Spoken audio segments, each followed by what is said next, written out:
국회의원 논의하세요. 국회가 하자는 대로 할 테니까. 권한을 줬으니 책임도 지겠죠. 예외적인 부분에서 예외적인 제한사항의 통제하에 검찰의 보안 수사권 일부 존치를 대통령은 주장하면서도 검찰개혁에 대한 모든 권한을 국회에 일임했다고 분명하게 밝혔습니다. 통렬하게 검찰의 행태를 다시 비판하면서도 보안 수사권 일부 존치에 대한 대통령의 고뇌가 익혀집니다. 대통령의 바람과 달리 검찰은 조금도 변하지 않았습니다. 완전 박탈을 주장하는 지지자들은 대통령과 각을 세우는 것이 아닙니다. 대통령이 말씀하시는 그 일부 수사권이 정권이 바뀌면 무슨 수단을 동원해서라도 전체가 될 수 있다는 우려를 지우지 못합니다. 법꾸라지들에게는 미래의 생존 환경이 달린 일이어서 모든 수단을 동원할 것이고 총선이 멀지 않아서 사실상 지금이 아니면 검찰개혁은 좌초할 수도 있다.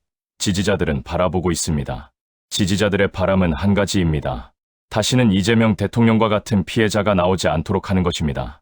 다시는 무기력감에 가슴을 치면서 노심초사하며 애태우는 일이 없기를 바라는 것입니다. 검찰 수사권이 완전히 사라지게 하는 것도 검찰 권력이 부활하는 비밀을 남겨두는 것도 민주당의 차기 지도부 의지에 달렸습니다. 대통령 안녕하세요.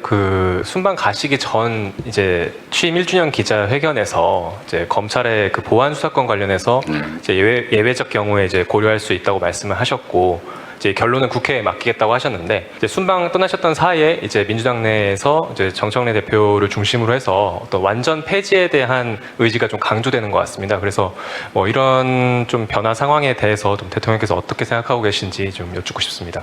개별 국회의원들이 어떤 생각을 하는지 그야 자유롭게 표명해야 되지 않겠어요? 그런데 이게 이제 억압의 방식이어서는 안 되겠죠. 국회에 제가 맡긴다고 한 취지는 저의 판단은 있지만 우리의 입장을 관철하기보다는 이게 너무나 예민하고 또 많이 오염된 주제라는 측면도 있어요. 완전히 순수한 상태는 아니다 이미. 이게 정치적 슬로건으로 활용되는 측면이 없지 않기 때문에 그런데 우리가 끼는 거 그리 바람직하지 않다. 국회에서 또 민주당 당 내에서 충분한 수기를 거쳐서 또 국민의 의견도 수렴하고 장단점도 잘 점검해서 또 어떤 제도를 취한다면 거기에 대한 단점이 있을 텐데 문제가 있을 텐데 그걸 어떻게 보완할지도 좀 논의해서 종합적으로 하라고 국회에 넘겼으니까요. 국회에서 자체적으로 판단하면 될 것 같아요.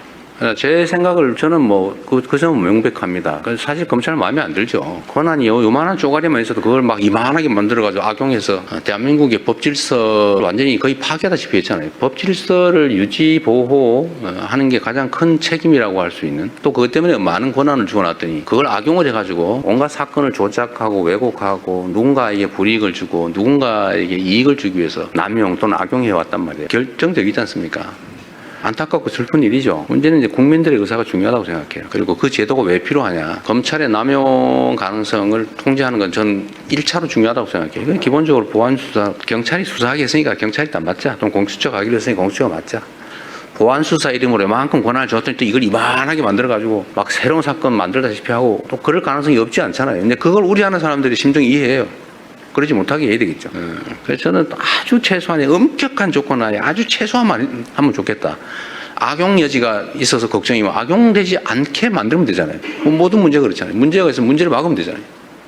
구더기 무서워서 장을 못 담그면 안 되고 구더기가 생길 가능성이 있으면 그걸 다 찾아가지고 막으면 되잖아요. 뭐 얼마든지 방법이 있죠. 근데 도저히 못 막겠다.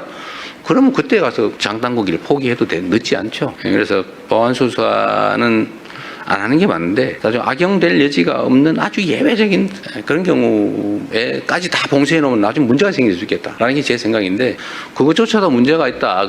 그런 악용 가능성이 그래도 가능성이 조금이라도 있다면 안 되겠다 이렇게 판단하면 안 할 수 있는 거죠. 제도라고 하는 걸 한번 만들어서 시행하다 또 필요하면 교정하면 되죠. 그래서 제 생각은 국회에서 충분히 국민의 입장에서 악용 가능성을 배제하는 필요를 충분히 논의하면 좋겠다. 충분히 논의하시면 좋겠어요. 무조건 이게 진리야. 이렇게 하는 거라든지 이거를 가지고 내가 정치적인 이익을 한번 챙겨봐야지 이렇게 접근하지 않는다면 충분히 논의해서 해결할 수 있겠다 생각합니다. 저는 보안수사권을 기본적으로 폐지한다 다들 동의하잖아요. 아주 예외적인 상황을 가지고 막 이만큼 만들 필요는 없다. 예외적인 부분은 예외적으로 접근하면 되는 거죠. 너무 그걸 키울 필요는 없겠다는 생각이 듭니다. 정치화를 막기 위해서 제가 국회로 넘긴 거예요. 자, 그것조차도 정치적 논쟁 또는 정치적 공격의 대상이 될 수 있기 때문에 제가 그 가능성을 없애기 위해서 국회가 논의하세요. 국회가 하자는 대로 할 테니까 권한을 줬으니 책임도 지겠죠. 강진원 기자님. 네. 네. 네, 대통령님 순방 기간 고생 많으셨습니다. 그 당청 관계 관련해서 앞선 다른 기자분께서 질문을 주셨는데 추가로 좀 더 질문을 드리고 싶습니다. 지방선거 이후에 국정 지지율이 하락세를 보이고 있다라는 일단 분석들이 좀 많이 나오고 있습니다. 이것과 관련해서 여당 지도부의 지방선거 전략 그리고 당청 관계와 연결지어서 보는 시선도 있는데 지방선거 이후 국정 지지율 하락세, 당청 관계 그리고 여당 지도부의 선거 전략에 대해서 어떻게 생각하시는지 여쭤보고 싶습니다. 사실 저는 이제 선거를 기점으로 전후를 나눠본다면 저는 변한 게 없어요. 국정은 변한 게 없습니다. 그냥 똑같이 진행되고 있죠. 끊임없이 열심히 노력하고 있고 뭐 작은아마 성과들이 있습니다. 변한 건 없어요. 선거를 기점으로 무슨 정책이 바뀐 것도 아니고 결과가 바뀐 것도 없죠. 근데 선거일을 기점으로 지지율이 폭락을 하고 있죠. 엄중하게 받아들여야죠. 국민들의 평가입니다. 그런 거겠죠.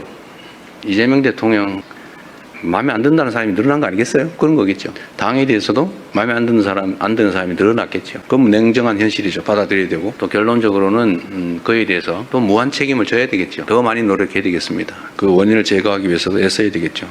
뭐 여러 가지 분석이 있겠지만 아마 제일 큰 거는 그럴 겁니다. 먹고 살기 힘들어 죽겠는데 뭘 가지고 싸우는 거야? 도대체 너네들의 그 다툼이라고 하는 게 우리의 삶과 뭔 상관이 있으며 우리가 맡긴 공적 업무와 무슨 상관이 있느냐? 아닐까 하는 게 제 생각이에요. 각자에겐 중요한 일이겠지만 우리 국민들께서 보시기에는 화날 만하다 그런 생각이 듭니다. 최대한 빨리 이 상황을 정리할 수 있도록 노력해야 되겠죠. 그리고 이제 국민 여러분께도 실망하고 계신 국민 여러분께도 이 말씀을 좀 드리고 싶어요. 우리가 어떻게 하면 더 나은 상황에서 더 효율적으로 더 국민들을 위해서 국가를 위해서 주어진 원래의 책임을 잘할 수 있을까? 를 탐구하는 과정이다 라고 이해를 좀 해주시면 좋겠습니다. 최소한 저를 포함한 정부는 그래요. 이 일을 대면하는 입장에서 우리는 나름 최선을 다했지만 어쨌든 국민들께서 우리가 기대하는 만큼의 선택을 해 주지 않으신 거죠. 그건 현실이지 않습니까? 그래서 어쨌든 생기는 문제들, 논쟁도 있고 또 해석을 둘러싼 다툼도 있고 대책을 둘러싼 논쟁과 다툼도 또 있는 거죠. 그러나 그조차도 더 나은 대한민국, 민생 문제, 민생 경제 더 나은 진전, 더 나은 결과 이걸 만들기 위한 노력입니다. 뭐 제가 선거 얘기를 하면 일단 선거법 위반이라고 공정 의무 위반에 해당될 수 있다고 그래서 선거 얘기를 못하게 돼 있다고 그러네. 여기서 답을 해도 안 된다고 누군가 민주당의 선거를 위한 얘기를 하면 안 된다고 그래서 더 이상 말하기가 좀 어렵습니다. 그런데 분명한 거는 더 많은 국민의 지지를 얻기 위해 노력해야 된다. 다른 요소를 찾기보다는 같은 요소를 찾기 위해서 노력해야 된다. 그래서 제가 이런 면에서 민주당 내의 경쟁과 갈등에 대해서도 한 말씀 꼭 드리고 싶어요. 그 원수 싸우듯이 하지 마십시오. 그 같은 입장에 있는 같은 진영이라고 하는 울타리 안에 있는 사람들끼리 경쟁을 하는 게 아니라 전쟁을 했어야 되겠습니까? 모욕하고 헐뜯고 없는 사실 만들어가지고 공격하고 그러니까 또 억울하다고 또 이쪽이 또 뭐 그러고 왜 그렇게 합니까? 경쟁을 해야 됩니다.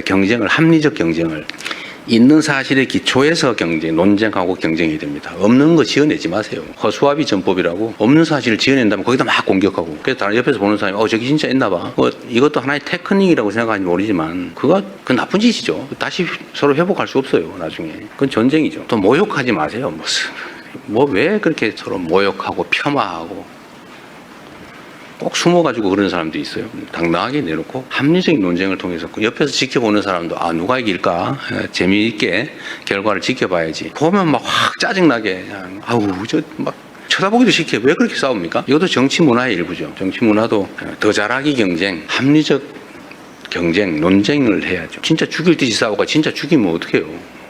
적도 아니고 우리 안의 차이가 아무리 큰들 상대와 싸워 이겨야 될 상대와의 차이만큼 크겠냐 이 말씀 자주 드리는데 하여튼 경쟁이 전쟁이 되지 않으면 좋겠다. 그쵸? 지나면 다 그만이에요. 지나면 나 또 맨날 보고 살아야 돼요. 그래서 그 말씀 꼭 드리고 싶습니다. 여야도 사실은 좀 마찬가지예요. 뭐 얘기 나온 김에 좀 있는 사실에 기반해서 합리적 논쟁을 하면 국민들께서도 누구 말이 맞아, 누가 더 멋있어 이렇게 할 텐데 표현은 왜 그리 저렴하며 또 없는 사실을 지어내가지고 막 음해를 하고 말이에요. 이러니 감정이 서로 상하잖아요. 이게 정치를 하는 게 아니라 패싸움을 하고 있어요. 패싸움. 그거 국민들이 보시기에 얼마나 불편하겠습니까? 좀 여야 간에 저를 공격하시더라도 좀 없는 얘기 만들어가지고 내가 언제 주가 9천 가지고 자화자찬했습니까? 제가 조심스러워서 일부러 주가 얘기 안 하고 있어요. 그런데 이재명 대통령 주가 9천 됐다고 자화자찬하지 마라 이런 논평 내고 그러면 되겠어요. 내가 언제 그랬어? 내가 얼마나 주가 문제 조심하는지 압니까? 일체 한 번도 언급한 일이 없어요. 내가 몇천 포인트 됐다고 막 자랑했습니까? 제가 그럴 때마다 걱정이 있어요. 주식시장의 양극화도 사실은 심각한 자산 양극화를 부릅니다. 문제예요. 걱정이에요. 그걸 완화하기 위해서 정말 많은 노력을 해요. 주가지수가 외형적으로 트는 것보다는 다 한꺼번에 성장하면 좋겠는데 잘 안 되잖아요. 근데 자화자찬했다고 없는 사실을 만들어서 교만하게 그러지 마라 이러면 되겠습니까? 예를 들면. 그래서 여야 간이든 당내든 정치적인 논쟁은 좀 전쟁이 아닌 경쟁이었으면 좋겠어요. 그 경쟁도 죽이기 경쟁이 아니고 네가 더 못하나 내가 더 못하나 이런 저열한 구태 경쟁이 아니고 누가 더 잘하나 누가 더 합리적인가 누가 더 효율적인가를 국민이 보는 앞에서 논쟁할 수 있었으면 좋겠습니다.